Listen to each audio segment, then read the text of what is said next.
ஆண்டவராகிய இயேசு கிறிஸ்துவின் நாமத்தினாலே இந்த ஜூம் மீட்டிங்கில் கலந்து கொண்டிருக்கிற உங்கள் யாவருக்கும் வாழ்த்துக்களை தெரிவித்துக் கொள்கிறேன். இந்த நாளிலும் தேவனுடைய வார்த்தையை கொடுக்கும்படியாக கணேசர் அண்ணன் கொடுத்த இந்த வாய்ப்புக்காகவும் ஜெபக்குமார் அண்ணனுக்காகவும் நான் நன்றியை தெரிவித்துக் கொள்கிறேன். இந்த நாளிலும் எபிரேய நிருபத்திலிருந்து ஒரு 5 விதமான எச்சரிப்புகளை குறித்து நான் பேச வாஞ்சிக்கிறேன். முடிந்த அளவிற்கு ஒரு 3 எச்சரிப்பையாவது பேசிவிடலாம் என்று சொல்லி நினைக்கிறேன். ஏனென்று சொன்னால் இந்த நாட்களிலே விசுவாசத்தை ஆதியிலே ஆரம்பித்த அநேக தேவனுடைய பிள்ளைகள் விசுவாசத்திலே நடந்து கொண்டிருக்கிற நாட்களிலே அவருடைய வாழ்க்கையிலே வேதம் சொல்லுகிறபடி நிற்கிறேன் என்று சொல்லுகிறவன் விழாதபடி எச்சரிக்கையாய் இருக்க கடவன் என்று எச்சரிக்கிறபடியினாலே அநேகர் நிறைய நேரங்கள்ல ஒரு வழிகி போகிற ஒரு சூழ்நிலைகள், வழுகி போகிற ஒரு காரியங்கள் உருவாகிறபடினாலே இந்த எச்சரிப்பு எபிரேய ஆக்கியோனால் அங்கே யூத மதத்திலிருந்து கிறிஸ்தவர்களாக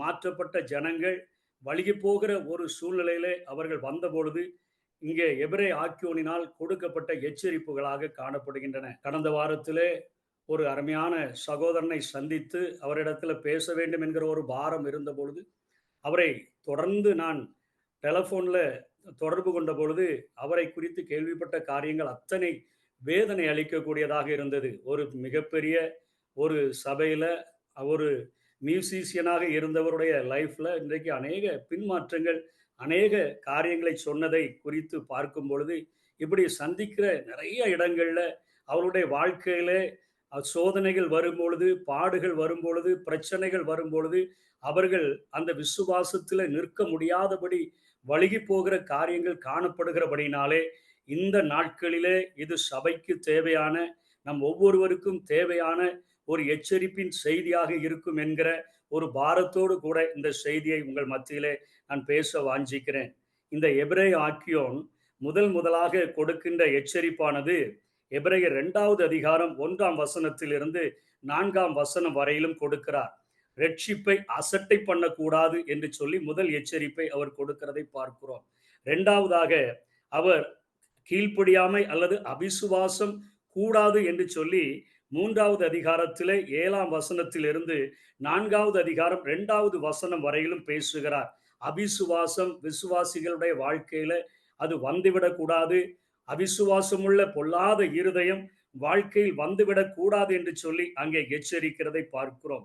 3வதாக 5வது அதிகாரத்திலே 11வது வசனத்திலிருந்து 6ஆம் அதிகாரம் 8ஆம் வசனம் வரையிலும் அவர் எச்சரிக்கிறார், விழுந்து விடாதிருங்கள் என்று எச்சரிக்கிறார். அதனைத் தொடர்ந்து 4வது எச்சரிப்பாக பின்வாங்குதல் அல்லது அதன் நிமித்தமாக இருக்கக்கூடிய பின் விளைவுகள், பாவத்துல நீங்க புதிய உடன்படிக்கையை நிராகரித்து விட்டு தொடரக்கூடாது என்கிறதை 10வது அதிகாரம் 26லிருந்து 29 வரையிலும் அவர் எச்சரித்து பேசுகிறார்.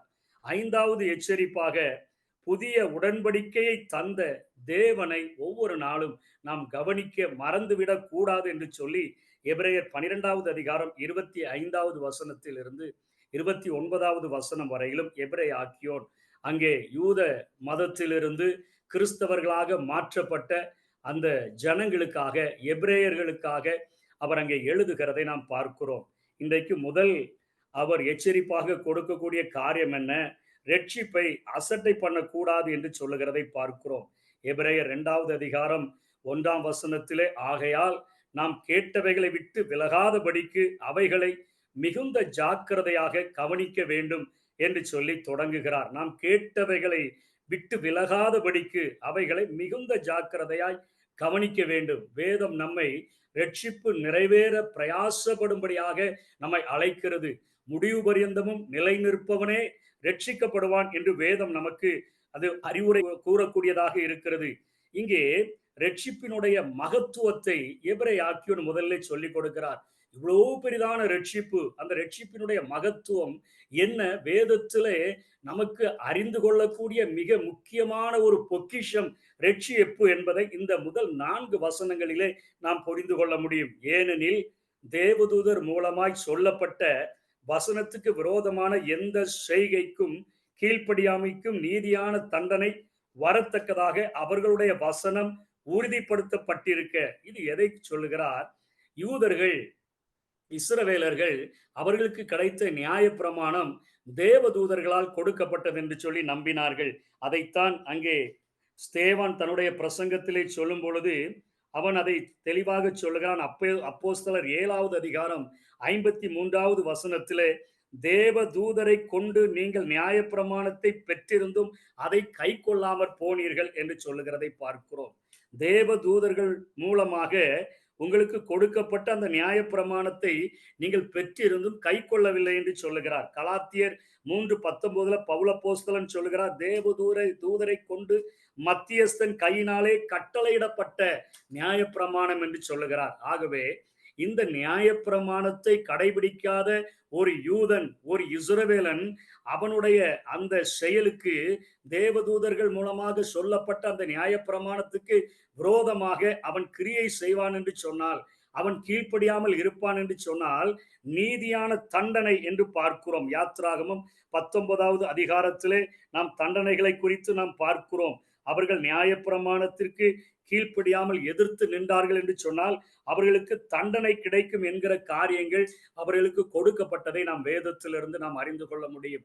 அந்த கீழ்ப்படியாமைக்கு நீதியான தண்டனை வரத்தக்கதாக அவர்களுடைய வசனம், அதாவது தேவதூதர்கள் மூலமாக கொடுக்கப்பட்ட அந்த நியாயப்பிரமாணமானது உறுதிப்படுத்தப்பட்டிருக்க, அப்போ நியாயப்பிரமாணத்தை விட அந்த நமக்கு இயேசுவினால் கொடுக்கப்பட்ட ரட்சிப்பு மேலானது என்பதை இங்கே எபிரேயர் முதல்ல சொல்லுகிறார். முதலாவது கர்த்தர் மூலமாய் அறிவிக்கப்பட்டு பின்பு அவரிடத்தில் கேட்டவர்களாலே நமக்கு உறுதியாக்கப்பட்டதும். இரண்டாவது என்ன சொல்லுகிறார்?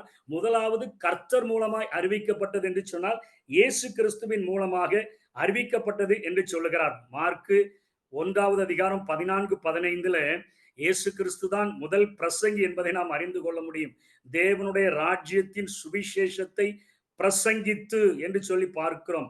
காலம் நிறைவேறிற்று, தேவனுடைய ராஜ்யம் சமீபமாயிற்று, மனம் திரும்பி சுவிசேஷத்தை விசுவாசியுங்கள் என்று அங்கே இயேசு கிறிஸ்து பிரசங்கிக்கிறதை பார்க்கிறோம்.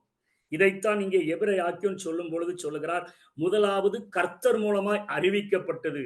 இந்த புதிய உடன்படிக்கை, இந்த ரட்சிப்பின் சுவிசேஷம் கர்த்தர் மூலமாய் என்று சொன்னால் இயேசுவின் மூலமாக அறிவிக்கப்பட்டு, லூக்கா 4வது அதிகாரம் 18-21 வரையிலும் இயேசு கிறிஸ்து ஆலயத்தில் இருந்த பொழுது அங்கே நிருபத்தை எடுத்து அவர் வாசிக்கும் பொழுது வாசிக்கிறார், கர்த்தருடைய ஆவியானவர் என்மேல் இருக்கிறார், தரித்திரருக்கு சுவிசேஷத்தை பிரசங்கிக்கும்படி என்னை அனுப்பினார். கர்த்தர் மூலமாய் அறிவிக்கப்பட்ட ரட்சிப்பின் சுவிசேஷம், ரட்சிப்பின் செய்தி நியாயப்பிரமாணத்தை விட பெரியது. இயேசு கிறிஸ்துவினால் அறிவிக்கப்பட்டது.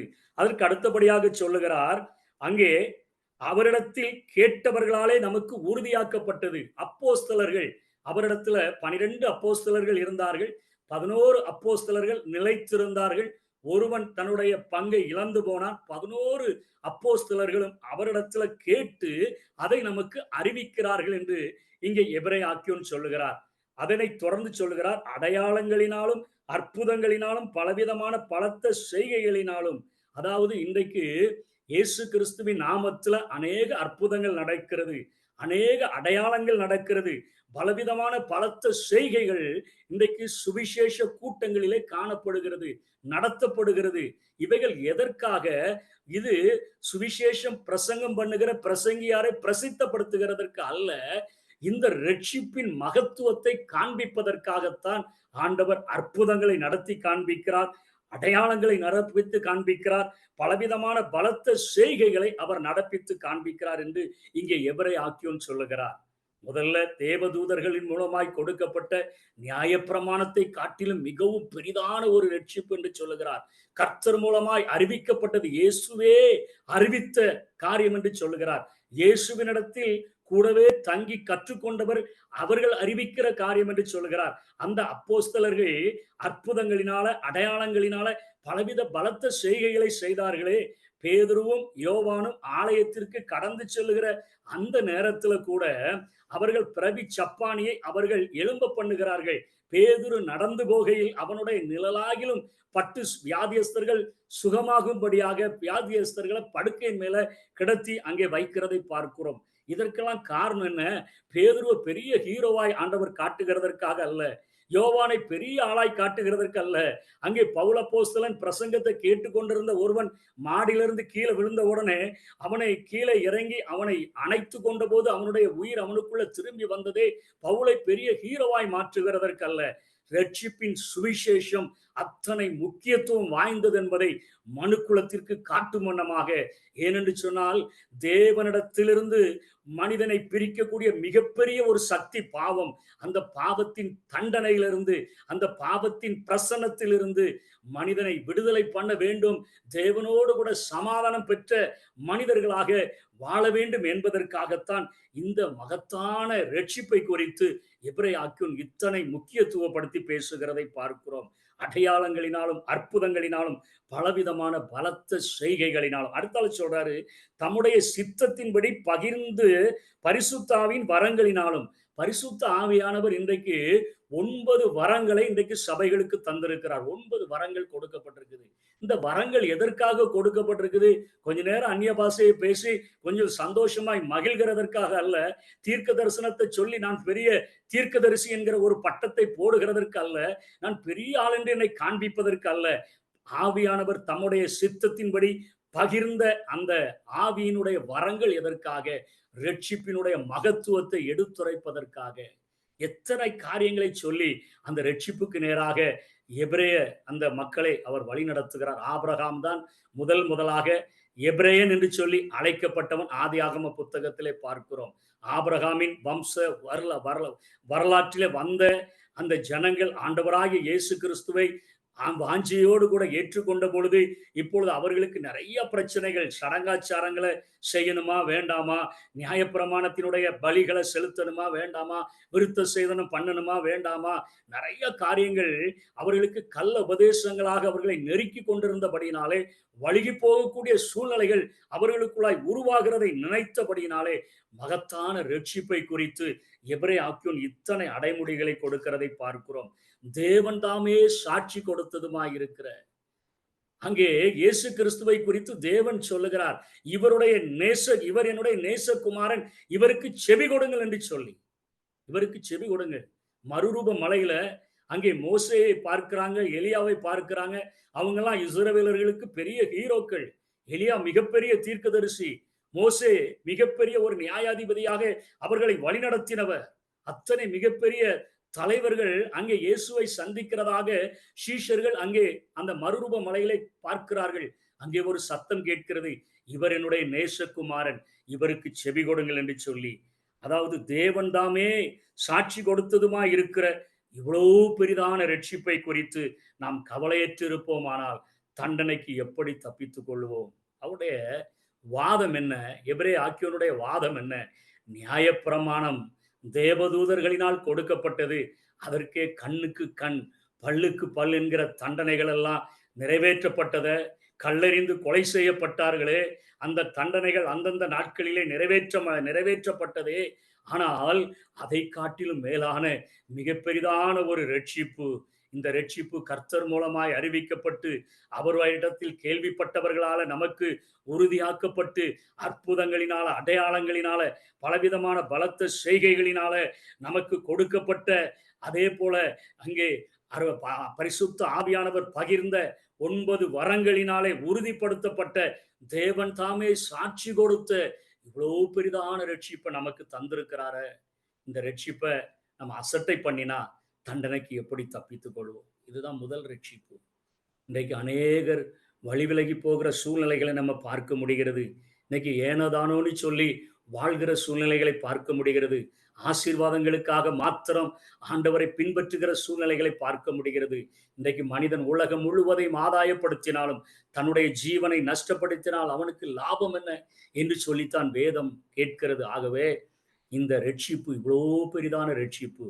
ஒவ்வொரு நாளும் தேவன் நமக்கு பைத்தியமானவைகளை தெரிந்து கொண்டாரே, உலகத்துல ஞானிகளை வெட்கப்படுத்தும்படிக்கு எங்களை தெரிந்து கொண்டு இவ்வளவு பெரிதான ரட்சிப்பின் மகத்துவத்தை நாங்கள் அறிந்து கொள்ளுகிறதற்கு எங்களுக்கு உதவி செய்தீரே. எங்களுடைய வாழ்வினுடைய முடிவு பரியந்தமும் அந்த எங்கள் வாழ்க்கையில தொடங்கின அந்த விசுவாச ஓட்டத்துல நாங்கள் பொறுமையோடு கூட ஓடி நாங்கள் முடிக்கிற வரையிலும் நாங்கள் ஓடத்தக்கதாக எங்களுக்கு கிருபையை தாங்கன்னு சொல்லி ஒவ்வொரு நாளும் நாம் ஜெபிக்க கடமைப்பட்டவர்களாக இருக்கிறோம். முதல் எச்சரிப்பாக இந்த பகுதியை நாம் தியானிக்கிறோம். அதுக்கு அடுத்தபடியாக இதே எபிரேய ஆக்கியோன் 3வது அதிகாரத்துல 7ஆம் வசனத்துல சொல்லுகிறதை பார்க்கிறோம். ஆகையால் பரிசுத்த ஆவியானவர் சொல்லுகிறபடியே இன்று அவருடைய சத்தத்தை கேட்பீர்களாகில் வனாந்தரத்துல கோபமூட்டின போதும் சோதனை நாளிலும் நடந்தது போல உங்கள் இருதயங்களை கடினப்படுத்தாதிருங்கள். அங்கே உங்கள் பிதாக்கள் என்னை சோதித்து என்னை பரீட்சை பார்த்து 40 வருஷ காலம் என் கிரியைகளை கண்டார்கள். ஆதலால் நான் அந்த சந்ததியை அரோசித்து அவர்கள் எப்பொழுதும் வழுகி போகிற இருதயமுள்ள ஜனம் என்றும் என்னுடைய வழிகளை அறியாதவர்கள் என்றும் சொல்லி என்னுடைய இளைப்பாறுதலில் அவர்கள் பிரவேசிப்பதில்லை என்று என்னுடைய கோபத்திலே ஆணையிட்டேன் என்றார். எதற்காக? அதுக்கு அடுத்த வசனம் சொல்லுகிறார், சகோதரரே, ஜீவனுள்ள தேவனை விட்டு விலகுகிறதற்கு ஏதுவான அவிசுவாசமுள்ள பொல்லாத இருதயம் உங்களில் ஒருவனுக்குள்ளும் இராதபடிக்கு நீங்கள் எச்சரிக்கையாயிருங்கள் என்று எச்சரிக்கிறதை பார்க்கிறோம். 14ஆம் வசனத்துல ஆரம்பத்துல கொண்ட நம்பிக்கையை முடிவு பரியந்தமும் உறுதியாய் பற்றி கொண்டிருப்போமானால் கிறிஸ்துவனிடத்தில் பங்குள்ளவர்களாயிருப்போம். இன்னைக்கு அவருடைய சத்தத்தை கேட்பீர்கள் ஆனால் என்று சொல்லி ஒரு புதிய ஒரு நாளை குறித்தும் எபிரேய ஆக்கியோன் சங்கீதம் 95 அப்படியே இங்க அவர் அங்கே போட்டு காண்பிக்கிறதை பார்க்கிறோம், பொருத்தி காண்பிக்கிறார். எபிரேயர் கிறிஸ்தவர்களாக மாற்றப்பட்ட எபிரேயர்களுக்கு விழுந்து போகக்கூடிய சூழ்நிலையில இருக்கக்கூடிய அந்த ஜனங்களுக்கு சங்கீதம் 95ல சொல்லப்பட்ட காரியங்களை இங்கே அப்படியே அதுல பொருத்தி அவர்களோடு கூட பேசுகிறதை பார்க்கிறோம். இன்னைக்கு அநேக ஆண்டவருடைய பிள்ளைகளுக்கு பிரசங்கிக்கப்படுகிற காரியம் என்ன? இன்னைக்கு ஆண்டவருக்குள்ள வந்துட்டா நிறைய ஆசீர்வாதங்கள், நிறைய காரியங்கள் எல்லாம் கிடைச்சிரும், ஒரு குறைவும் இருக்காது அப்படின்னு சொல்லிட்டு இன்னைக்கு ப்ராஸ்பரிட்டி பேசுகிறவர்கள் நிறைய பேர் இருக்கிறாங்க. ஆனா நம்ம தெளிவாக தெரிந்து கொள்ள வேண்டும், இன்றைக்கு விசுவாச பிள்ளைகளை ஆண்டவர் நடத்துகிற காரியங்கள் தான் பழைய ஏற்பாட்டில் நிழல் உருவமாக எகிப்தின் அடிமைத்தனத்திலிருந்து விடுதலை பெற்று செங்கடல் விளக்கப்பட்டு வனாந்தரத்துல 40 வருஷம் அந்த ஜனங்கள் நடத்தப்பட்டார்களே, அதுதான் இன்றைக்கு நம்முடைய கிறிஸ்தவ வாழ்க்கையாக ஒவ்வொரு நாளும் நம்முடைய அனுதின வாழ்வாக அது காணப்படுகிறது. ஒரு சூடும் பெருமையையும் எதிர்கொள்ளுகிற ஒரு வாழ்வாக நம்முடைய வாழ்க்கை இருக்கிறது. இதுலதான் இன்றைக்கு ஆரம்பத்துல கொண்ட நம்பிக்கையை நிறைய பேர் விட்டுட்டு போகிறதற்கு காரணம் என்ன? அங்கே எகிப்திலிருந்து அவர்கள் விடுதலை பெறும் போது அது பாவத்தின் அடிமைத்தனத்திலிருந்து விடுதலை பெறுகிறதாக வேதம் நமக்கு அது நிழல் உருவத்தை நிஜ உருவமாக ஆவிக்குரிய நமக்கு அது போதிக்கிறது. அங்கே செங்கடலை பிளந்து வருகிற காரியங்களை நாம் தியானிக்கும் பொழுது அவர்கள் அங்கே ஞானஸ்நானம் பண்ணப்பட்டார்கள் என்று சொல்லி வேதத்திலே நம்ம பார்க்கிறோம். இப்பொழுது சபையான ஒரு கூட்ட ஜனங்கள் மோசையினுடைய தலைமையில வனாந்தரத்திலே வழிநடத்தப்படுகிறார்கள். வனாந்தரத்துல மேகஸ்தம்பமாய் அக்கினி ஸ்தம்பமாய் ஆண்டவர் அவர்களோடு கூட நடந்த போதிலும் கூட அவர்கள் வனாந்தர வாழ்க்கையிலே மாறாவை சந்திக்கிறார்கள். கசந்த அனுபவங்கள் அவர்களுக்கு வரக்கூடியதாக இருக்கிறது. போஜனத்தினுடைய பற்றாக்குறைகள் அவர்களுக்கு உருவாகிறது. அந்த நேரத்தில் மோசையை நோக்கி முறையிடுகிறார்கள். அவர் தேவனிடத்தில் ஜெபித்த பொழுது ஆண்டவர் அவர்களுக்கு மன்னாவை கொடுக்கிறதை பார்க்கிறோம். அவர்களுடைய தேவைகள் சந்திக்கப்படுகிறது. மாறாவிலே சேர்ந்த பொழுது அங்கே இருக்கக்கூடிய வனாந்தரத்துல கிடைத்த தண்ணீரும் இத்தனை கசப்பாக இருந்ததே என்று சொன்ன பொழுது ஒரு மரத்தை காண்பித்து அந்த மரத்தை வெட்டி அங்கே மோசையை போட சொன்ன பொழுது அதை போட்ட பொழுது மாறாவின் தண்ணீர் அவர்களுக்கு மதுரமாக மாறிற்று. அதே போல தண்ணீர் இல்லாத பொழுது அவர்கள் ஞான கண்மலையின் தண்ணீரை குடித்தார்கள் என்று நாம் பார்க்கிறோம். அங்கே அவர்களுடைய கால்கள் வீங்கவில்லை என்று சொல்லி பார்க்கிறோம். வனாந்தர வாழ்க்கையில அத்தனையாக அவர்கள் நடந்து திரிகிறதை நாம் பார்க்கிறோம். இது இன்றைக்கு நம்முடைய வாழ்க்கையில சூடும் வெறுமையும் நம்ம எதிர்கொள்ளுகிற ஒரு வனாந்தர வாழ்க்கையாக, ஒரு அனுதின கிறிஸ்தவ வாழ்க்கைக்கு அவர்கள் நடந்த பாதைகள் ஒரு நிழல் உருவமாக காட்டப்பட்டிருக்கிறது. குறைபாடுகள் நிறைந்த பரதேச பயணமாகத்தான் இன்றைக்கு நம்முடைய வாழ்க்கை காணப்படுகிறது.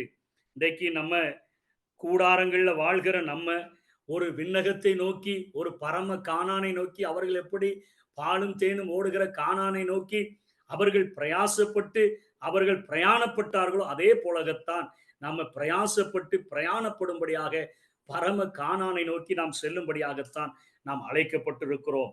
அங்கே நம்முடைய சத்தத்திற்கு செவி கொடுக்கிறவர், நம்மோடு கூட மேகஸ்தம்பமாய் வருகிறவர், அக்கினி ஸ்தம்பமாய் நம்மோடு கூட நமக்கு பாதைக்கு ஒரு தீபமாக வரக்கூடிய ஆண்டவர் நம்மோடு கூட இருக்கும் பொழுது நமக்கு மன்னாவை தந்து, நமக்கு தேவையான தண்ணீரை தந்து, நம்முடைய தேவைகளை சந்தித்து கசப்பான அனுபவங்களை நமக்கு மாற்றுகிற ஒரு நல்ல ஆண்டவர் இருக்கிறார். ஒருபோதிலும் கூட நம்மளுக்கு அவிசுவாசம் உள்ள பொல்லாத இருதயம் ஒரு நாளும் வந்துவிடக்கூடாது.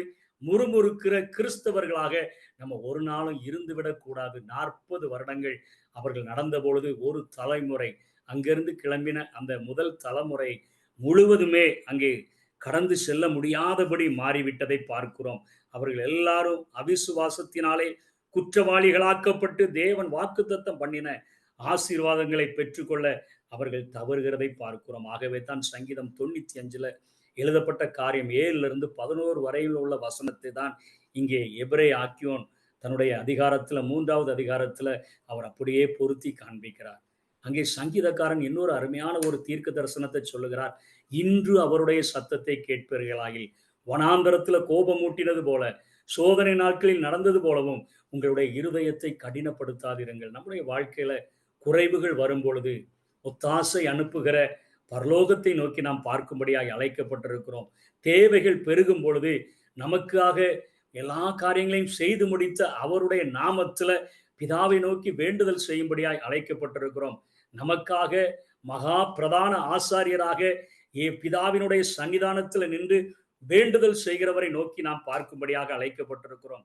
ஆகவே இன்று அவருடைய சத்தத்தை கேட்பீர்களாக என்று சொன்னால் நம்ம அவருடைய சத்தத்தை கேட்கும் பொழுது அவிசுவாசமுள்ள பொல்லாத இருதயம் ஒரு நாள் நமக்குள்ள வந்துவிடாதபடிக்கு நம்ம பொறுமையாக நாம் நீடிய பொறுமையோடு கூட நமக்கு கொடுக்கப்பட்ட அந்த ஓட்டத்துல ஓடும்படியாக. அதனாலதான் எபிரேயர் 12 சொல்றாரு, மேகம் போன்ற இத்தனை திரளான சாட்சிகள் நம்மை சூழ்ந்து நிற்க பாரமான யாவற்றையும் நம்மை நெருங்கி நிற்கிற பாவத்தையும் தள்ளிவிட்டு விசுவாசத்தை துவக்குகிறவரும் முடிக்கிறவருமாகிய அவரை நோக்கி நமக்கு நியமித்திருக்கிற ஓட்டத்துல பொறுமையோட ஓட கடவும் என்று அங்கே எபிரே ஆக்கியோன் எழுதுகிறார். ஆகவே 2வது எச்சரிப்பாக நம்முடைய வாழ்க்கையில அவிசுவாசம் ஒருபோதிலும் வந்துவிடக்கூடாது என்று சொல்லி 4வது அதிகாரம் 2ஆம் வசனத்திலையும் சொல்கிறார். ஏனெனில் சுவிசேஷம் அவர்களுக்கு அறிவிக்கப்பட்டது போல நமக்கும் அறிவிக்கப்பட்டது. கேட்டவர்கள் விசுவாசம் இல்லாமல் கேட்டபடியினால் அவர்கள் கேட்ட வசனம்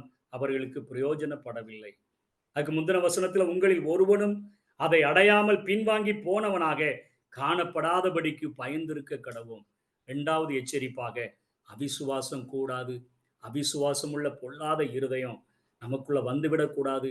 கரடு முரடான பாதைதான், கஷ்டங்கள் நிறைந்த பாதைதான், சூடு நிறைந்த பாதைதான், வெறுமைகள் நிறைந்த பாதைதான், வனாந்திர பாதைதான். 40 வருஷங்கள் அவர்கள் நடந்தார்கள். அங்கே கோபாக்கினையை அவர்கள் சந்தித்தார்கள் என்று பார்க்கிறோம். தேவன் அவர்கள் மேல அரோசித்தார், கோபமாய் இருந்தார் என்று பார்க்கிறோம். அப்படிப்பட்ட சூழ்நிலை நமக்குள்ள வந்துவிடாதபடி மிகுந்த ஜாக்கிரதையாக இருக்க நாம் அழைக்கப்பட்டிருக்கிறோம். 3வது எச்சரிப்பாக அவர் கொடுக்கிற காரியம் என்ன? 3வது எச்சரிப்பு விழுந்து விடாதிருங்கள் என்று எச்சரிக்கிறதை பார்க்கிறோம்.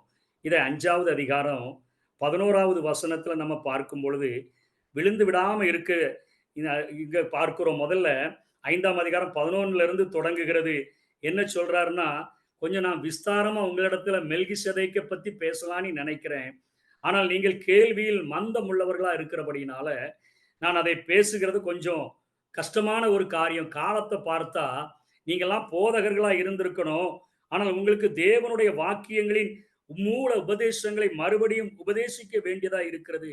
நீங்க பலமான ஆகாரத்தை அல்ல, பாலை உண்ணத்தக்கதா உள்ளவர்களா நீர். அதாவது இன்றைக்கு ஆசீர்வாதங்களை தேடி அலைகிற கூட்டங்கள் அநேகமா இருக்குது.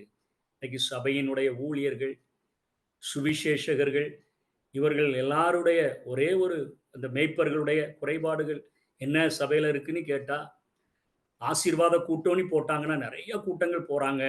ஆனா திருவசனத்தினுடைய தியான கூட்டம் அப்படின்னுலாம் போட்டா யாரும் வர்றது இல்லைங்க. வசனத்தை ஆழமான வசனங்களை பிரசங்கிக்கிறத கேட்கறதுக்கு யாரும் வர்றதில்லை. அற்புத அடையாளம்னா திரளான ஜனங்கள் கடந்து செல்லுகிறார்கள். அதனால இன்றைக்கு விசுவாசிகள் போதனையில வளராம அவர்கள் மிகவும் பின்தங்கிய நிலைமையில இருக்கிறாங்க. நீங்க பலமான ஆகாரத்தை அல்ல, பாலை உள்ளது உண்ணத்தக்கவர்கள் ஆனீர்கள் என்று சொல்லிட்டு தான் அவர் 6ஆம் அதிகாரத்தில் அந்த எச்சரிப்பை தொடர்ந்து பேசுகிறார். கிறிஸ்துவை பற்றி சொல்லிய மூல உபதேச வசனங்களை நாம் விட்டு செத்த கிரியைகளுக்கு நீங்களாகும் மனம் திரும்புதல், தேவனின் பேர்ல வைக்கிற விசுவாசம் அப்படின்னு பட்டியலிடுகிறார். அந்த பட்டியலிட்டு நம்ம அதிலேயே திரும்ப திரும்ப அஸ்திபாரத்தை போடாம பூரணராகும்படி கடந்து போவோமாக. அதாவது கிறிஸ்துவினுடைய நிறைவான வளர்ச்சிக்கு தக்கதாக பூரண புருஷராக நம்ம மாற வேண்டும். தேவனுக்கு சித்தமானால் இப்படியே செய்வோம் என்று அங்கே சொல்லுகிறதை பார்க்கிறோம். ஏனெனில் ஒரு தரம் பிரகாசிப்பிக்கப்பட்டும் பரம ஈவை ருசி பார்த்தும் பரிசுத்த ஆவியை பெற்றும் தேவனுடைய நல்வார்த்தைகளையும் இனிமேல் வருகிற உலகத்தின் பலன்களை ருசி பார்த்தும் மறுதலித்து போனவர்கள். அதாவது ஆண்டவருடைய பிள்ளைகளா தான் இவங்க இருந்தாங்க, ஆண்டவருக்காக தான் வாழ்ந்தாங்க. ஆனா இப்ப என்ன ஆயிட்டாங்கன்னு சொன்னா 2 வகையான நிலங்களை சொல்லி சொல்லுகிறார். நிறைய வசனங்கள் பிரசங்கிக்கப்படுது, நிறைய உபதேசங்கள் இவர்களுக்கு கொடுக்கப்படுகிறது. கூட்டங்களுக்கு மேல கூட்டம், செய்திகளுக்கு மேல செய்திகள், வசனங்களுக்கு மேல வசனங்கள் இவர்களுக்காக பிரசங்கிக்கப்பட்டும் எப்படியெனில் தன்மேல் அடிக்கடி பெய்கிற மழையை குடித்து தன்னிடத்தில் பயிரிடுகிறவர்களுக்கு ஏற்ற பயிரை முளைப்பிக்கும் நிலமானது தேவனால் ஆசீர்வாதம் பெறும். அதாவது குழந்தையா இல்லாம, பாலை உண்ணுகிறவர்களா இராம, பலமான ஆகாரத்தை சாப்பிடுகிறவர்களாக திருவசனமாகிய ஞான பாலின் மேல நம்ம வாஞ்சியா இருந்து அந்த வசனங்களுக்குள்ளாக நாம் வளர்ந்து பூரணராக வேண்டும் என்பதுதான் எபிரேய ஆக்கியோனுடைய வாதமாக இருக்கிறது. நம்ம பூரணராகும்படி கடந்து போவோமாக. அடி திரும்ப திரும்ப திரும்ப திரும்ப அஸ்திபாரத்தையே போட்டுட்டு இருக்காதீங்க. அதுக்கு மேல நீங்கள் கடந்து வர வேண்டும். நீங்க எப்படி இருக்கிறீங்க? உங்க மேல அடிக்கடி பெய்கிற மழையை குடித்து அதுக்கு அடுத்த வசனம் 8ல முள் செடிகளை பூண்டுகளையும் முளைப்பிக்கிற நிலமோ தகாததாயும் சபிக்கப்படுகிறதற்கு ஏற்றதமாய் இருக்கிறது, சுட்டெரிக்கப்படுவதே அதனுடைய முடிவு. எதை சொல்றாருன்னா நரகம் தான் அவர்களுடைய தீர்வாக இருக்கும் என்று சொல்லுகிறதை பார்க்கிறோம். அதிகமான வசனங்களை கேட்கிற சபையில தான் இருக்கிறாங்க, சபைக்குள்ளதான் இருக்கிறாங்க. அநேக கூட்டங்கள், அநேக செய்திகள், அநேக பிரசங்கங்கள், அநேக தியானங்கள் இவைகள் எல்லாம் கொடுக்கப்பட்டும் கூட கிரியைகள்ல ஒண்ணும் இல்லை. ஆவியின் கனிகளை இன்னைக்கு நிறைய விசுவாசிகள் இடத்துல காண முடிகிறது இல்லை. வரங்கள் கிரியை செய்கிறதுன்னு சொல்றாங்க, கனிகளை பார்க்க முடிகிறது இல்லை. முள் பூண்டுகளை அதே போல முள் செடிகளை முளைப்பிக்கிற நிலமாக இருக்கிற விசுவாசிகள் அவர்கள் நரகத்திற்கு பாத்திரவான்களாக இருக்கிறார்கள். தன்மேல அடிக்கடி பெய்கிற மழை, வசனங்களுக்கு மேல வசனங்களை கேட்டு அந்த தியானத்துல நிலைத்திருக்கிறவர்கள், பூரணராகும்படி தங்களை அர்ப்பணித்தவர்கள், அவர்கள் நல்ல பயிரிடுகிறவனுக்கு ஏற்ற ஒரு நல்ல கனிகளை கொடுக்கும் பொழுது அந்த நிலமானது தேவனால் ஆசீர்வாதம் பெறும். அவர்கள் நித்திய ஜீவனை பெற்றுக் கொள்வார்கள். முதல் எச்சரிப்பு, ரட்சிப்பை அசட்டை பண்ணக்கூடாது என்று சொல்லி அவர் அங்கே எபிரேய ஆக்கியோன் எச்சரிப்பு கொடுக்கிறதை பார்க்கிறோம். எபிரேயர்களுக்கு மாத்திரமல்ல, நமக்கும் இவ்வளோ பெரிதான ரட்சிப்பு, அற்புத அடையாளங்கள் எல்லாம் செய்து பரிசுத்த ஆவியானவரின் வரங்களை எல்லாம் பகிர்ந்து கொடுத்து இவ்வளவு முக்கியத்துவப்படுத்துகிறதற்கு ஒரே ஒரு மைய பொருள் என்னன்னா, அந்த ரட்சிப்பை மனிதர்கள் பெற்றுக்கொள்ள வேண்டும், தேவனோடு கூட சமாதானம் பெற வேண்டும். இந்த ஒரு காரியத்திற்காக மனிதன் ஜாக்கிரதையாக இருக்க வேண்டும் என்கிற ஒரு ரட்சிப்பு. 2வது ரட்சிப்பு அவிசுவாசம் கூடாது. அவிசுவாசம் உள்ள பொல்லாத இருதயம் ஒரு நாள் நமக்குள்ள வந்துவிடக் கூடாது என்று சொல்லி இன்றைக்கு இந்த உலக வாழ்க்கை சூடு நிறைந்த ஒரு வாழ்க்கை தான், வெறுமையான ஒரு வாழ்க்கை தான். அன்றைக்கு இஸ்ரவேலர்கள் 40 வருஷம் நடந்தது போல ஒரு சபையினுடைய நிழல் உருவம் இன்றைக்கு நம்ம நிஜமாக வாழ்ந்து கொண்டிருக்கிறோம், அவ்வளவுதான். ஆனாலும் நம்மோடு கூட மேகஸ்தம்பமாய் அக்னி ஸ்தம்பமாய் நடந்து வருகிற நமக்காக இன்னொரு தேற்றரவாளர் நம்மோடு கூட நல்ல நண்பராக இருக்கிறார். குறைவுகள், நம்முடைய வாழ்க்கையில தேவைகள், நம்முடைய வாழ்க்கையில பற்றாக்குறைகள் இவைகள் வரும்பொழுது தேவனிடத்துல கேட்டு நாம் பெற்றுக்கொள்ள முடியும் என்கிற ஒரு நம்பிக்கையை இந்த காரியம் நமக்கு கொடுக்கக்கூடியதாக இருக்கிறது. 3வது, விழுந்து விடாதிருங்கள், விழுந்து விடாதிருங்கள். இன்றைக்கு நம்ம பூரணராகும்படி கடந்து போகும்படியாக வேதம் நம்மை அழைக்கிறது. நம்ம மேல கொடுக்கப்படுகிற வசனங்கள் நம்ம இன்றைக்கு நல்ல பயிர்களை கொடுக்கிறவர்களாக, நல்ல கனிகளை கொடுக்கிறவர்களாக இருக்கணும். முள் செடிகளையும் முள் பூண்டுகளையும் விளைவிக்கிறவர்களாக நம்ம ஒரு நாளும் இடர் உள்ளவர்களாக இருந்து விடக்கூடாது, இடர்லற்றவர்களாக வாழ வேண்டும் என்று சொல்லி எபிரேய ஆக்கியோன் நமக்கு எச்சரிக்கிறார்.